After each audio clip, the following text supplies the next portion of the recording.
Hello everyone, I'm Bradford Ambrose and welcome to this special football edition of the Bree Sports Center. And joining me, as always, Chase Kiddy and Wayne Epps Jr., sports editors. And football season didn't really end the way that Mickey would have liked. We're going to first talk about the ODU game, 38-28 loss.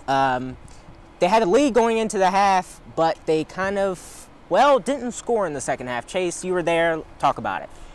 Yeah, JMU really dominated the first half of the ball. I think anybody in attendance of the game would attest to that. Led 21-10 at half, completely outgained and outplayed ODU pretty much on every side of the ball. And then, they went into halftime, and the ODU head coach credited one of his linebackers for giving a rousing speech that got him back in the game.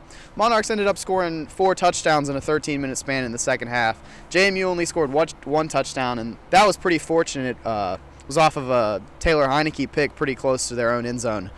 So JMU really got outplayed in the second half, and that was really the determining factor in the game. So what didn't JMU do in the second half that they did in the first half? Or what did ODU not do in the first half that they did in the second half? Well, ODU played pretty sloppy. They didn't really look like they showed up to the game in the first half, and that's what allowed JMU to jump out to that lead, in combination with some pretty nice blitz packages that JMU seemed to be throwing at Taylor Heineke and their offensive line. They didn't continue to do that in the second half, which is probably why ODU was able to jump back into the game. They dropped a lot of people into coverage. Taylor Heineke is a very, very great passer. He's one of the best at the FCS level, if not the best. So I think JMU wanted to sit on its lead a little bit and drop more men into coverage to protect against Taylor Heineke's passing attack, and ultimately that didn't work out. Okay, and football finished with an overall record of 7-4, 5-3 A and CA play. Chase, kind of talk about their season overall. Not the finish that Mickey and the team wanted, certainly as a top 10 team nationally, and a team that was picked, first, second, third in the CAA along with ODU and New Hampshire. It's really a disappointing season for a team that brought in the #1 recruiting class, for a team that has just stockpiled talent on all sides of the ball here. A lot of fans are left wondering what went wrong, what happened. But 5-3, just probably not going to cut it for most fans with the talent that this team has. All right, and Wayne, we're going to talk about, there's actually some good news that came out of this season. We have 10 named to all CAA squads that just came out. And we're going to talk about Stephon Robertson now. He was named CAA Defensive Player of the Year. Talk about his season and talk about why the CAA would give him this recognition.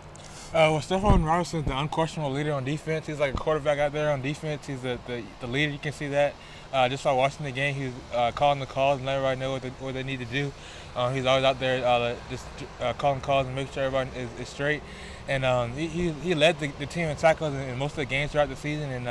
And he just the workhorse on defense pretty much. He's a leader. We had some pretty good play overall on defense, but he's the one guy that stands out, and that's why he won that award, because he fought one of the best defenses in the CAA and the best player on that defense. So he was very deserving of that award.